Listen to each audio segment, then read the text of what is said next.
Today I will share with you a presentation with some insight of DIY practices and biofabrication as a new and exciting frontier for fashion. And in particular, I will provide with you some connection with the craft world.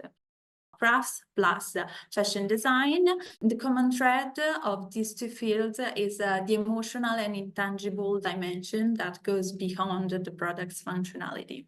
Craftsmanship and biofabrication share the emphasis on natural and raw resources, the hands-on experimentation with materials, the high respect and care for nature and matter, and their interdisciplinary knowledge, as well as the unique connotation of the final artifacts created. So now going into the heart of our topic, let's talk about the combination of craft skills and biofabrication to create a new future in fashion. So the first case study of interest is biogarmentry by Iranian and Canadian designer Roya Ghigi.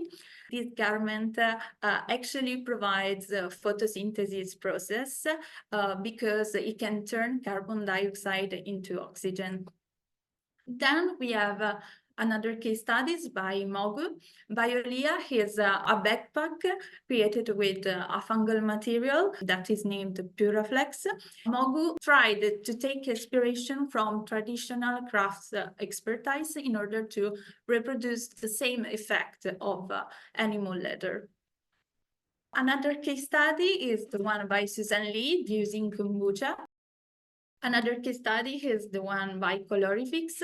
They tried through biomimicry to mimic the DNA codes of some organism in order to reproduce the same colors through yeast or other microorganisms. The case study of Lara Campos involves plans to create a symbiosis between people and their garment. The first step of her work started with the crafting techniques. She added seeds to the yarns and then weaved them together. At the end of the project, she also created a wall technology with a machine and a kit in order to create at home this kind of woven garment. And the last case study on crystals is the one by Philippe Fiallo.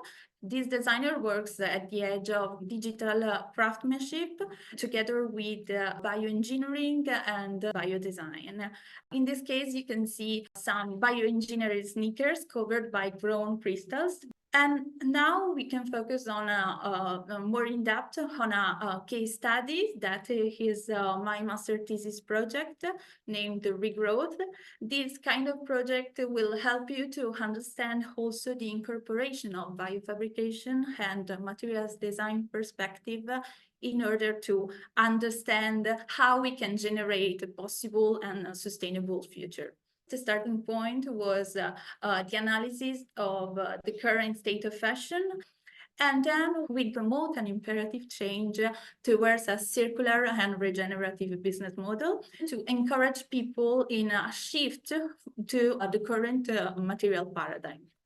The concept of the project was to create an emergent typology of apparel that could be totally biodegradable and circular. And the focus was to create garments that can be planted into the ground at their disposal in order to give birth to a new flora. Then there was a material selection. I imagined to combine organic textiles with bio-based and biofabricated materials, and also living and growing organisms, in particular seeds and plants. Three were the main phases of the project. The first one was the biomaterials experimentation. Then I went through a growing seeds investigation. And finally, I tested the selected samples in order to understand the feasibility of the actual concept.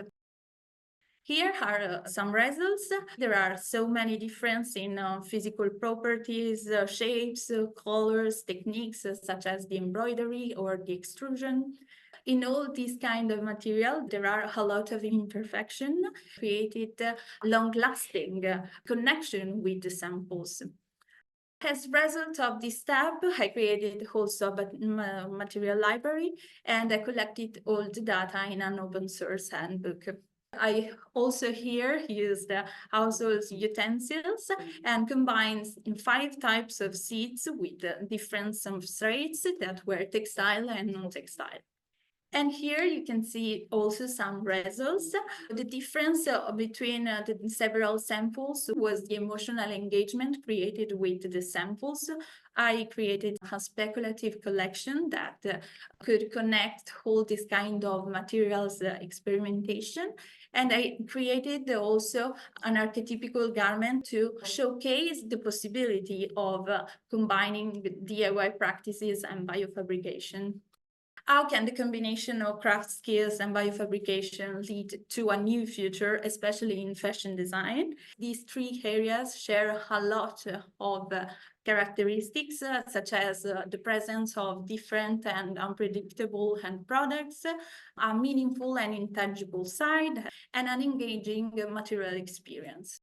So these 3 areas can support one to each other in order to generate products with evident emotional durability, because they are capable of changing people's mindset and, of course, lead to a new way of eco-consciousness.